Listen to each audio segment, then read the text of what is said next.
Nomination file किया है और क्या उम्मीद है आप? मैं जो है मुतल्लिया के जो इलेक्शन हो रहा है वक्फ बोर्ड का, उसमें जो है मुतल्लिया का नॉमिनेशन किया हूँ वक्फ बोर्ड मेंबर बनने के लिए।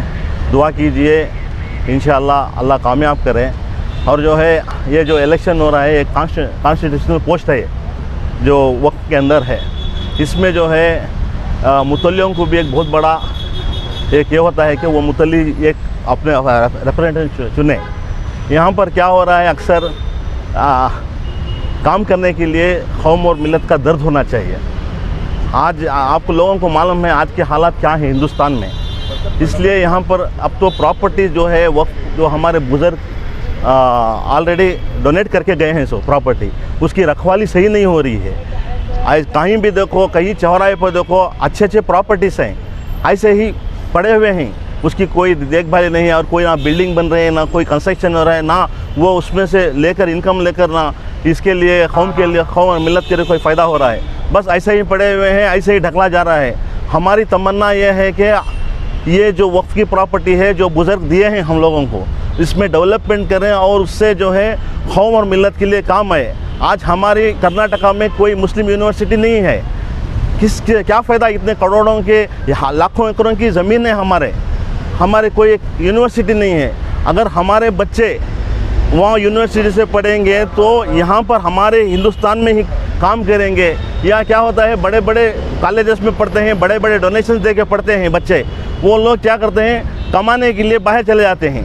हम लोग यहाँ पर उनको अच्छा एजुकेशन, फ्री मेडिकल दिए तो बच्चे यहीं पर पढ़ेंगे। ये हमारे बाप दादा जो प्रॉपर्टी दिए थे उसमें हम लोग पढ़ के बड़े हुए हैं, हमारी कौम के लिए वो काम आएंगे, वो असासा है हमारे लिए। और पूछेंगे आगे आने वाले दिनों में बच्चे कि तुम लोग क्या कर रहे थे, तुम लोग वक्फ प्रॉपर्टी भी नहीं बचाए, ना कोई बिल्डिंग कंस्ट्रक्शन की, ना यूनिवर्सिटी बनाए, ना हॉस्पिटल्स बनाए, ऐसे ही प्रॉपर्टी छोड़ दिए। तो इसलिए हमारी तमन्ना है, इंशाअल्लाह पूरे मुतल्लियाने इकराम कर्नाटका से मैं आजिज़ाना गुजारिश करता हूँ कि बराए मेहरबानी आप किसी क्या ये नहीं करते हुए सिर्फ़ और सिर्फ कौम और मिल्लत के लिए काम कर रहे हैं। मुतल्ली की एक बहुत बड़ी जिम्मेदारी होती है, वो वहाँ पर चुनकर जब आते हैं तो वो मोहल्ले के एक बड़े ज़िम्मेदार होते हैं। कोई भूखा प्यासा अगर रहा तो भी वो मुतल्ली की ज़िम्मेदारी होती है। ये वक्फ की प्रॉपर्टी बचाना भी उनकी एक ज़िम्मेदारी होती है। उसके ऊपर इंशाअल्लाह अगर आप लोग साथ दिए तो हम लोग आएंगे, चुनकर आएंगे। मैं चुनकर आ गया तो इंशाअल्लाह सुम्मा इंशाअल्लाह जो भी वक्फ की प्रॉपर्टी है उसके डॉक्यूमेंट्स पहले बनाएंगे। आने वाले दिनों में आप लोग देख रहे हैं किस तरीके से क्या क्या परेशानी हो रही है। हमारे अगर सही डॉक्यूमेंट्स रहते तो इतनी परेशानी नहीं होती थी। तो बराए मेहरबानी मैं आजिज़ाना मुतल्लियाने इकराम से कर्नाटका के गुजारिश करता हूँ कि आप सिर्फ़ और सिर्फ कौम और मिल्लत के लिए वोट दें। ऐसा नहीं कि कोई इन्फ्लुएंस के लिए, कोई इसके लिए वोट ना दें, फ़लाना आदमी है, फ़लाना ये है। मैं Naseer Ahmed all India Muslim development forum का मैं नेशनल प्रेसिडेंट हूँ। मैंने बहुत सी खिदमत कौम और मिल्लत के लिए अंजाम दी है।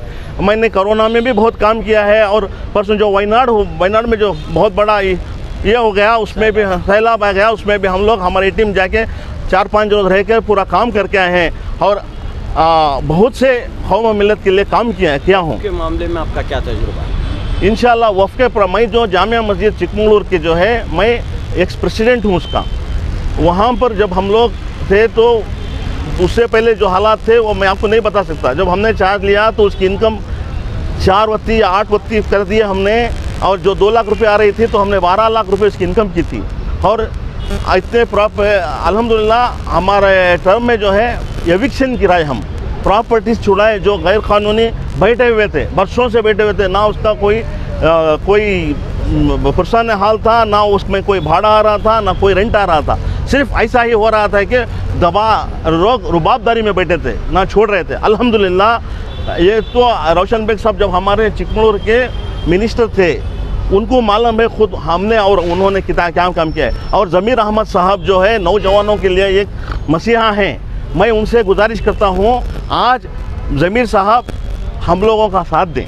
क्यों बोले तो वो हर जगह कहते हैं कि नौजवानों को साथ लेकर चलना है। मैं आजिज़ाना हमारे मिनिस्टर साहब के कौम के हमदर्द से गुजारिश करता हूँ कि वक्त में हमारे से लोगों को भी चुनने के लिए आसानी फरमाए और दुआ फरमाएं, इंशाअल्लाह वक्त में अगर चुन के आ गए तो कौम और मिलत का काम करेंगे इंशाअल्लाह।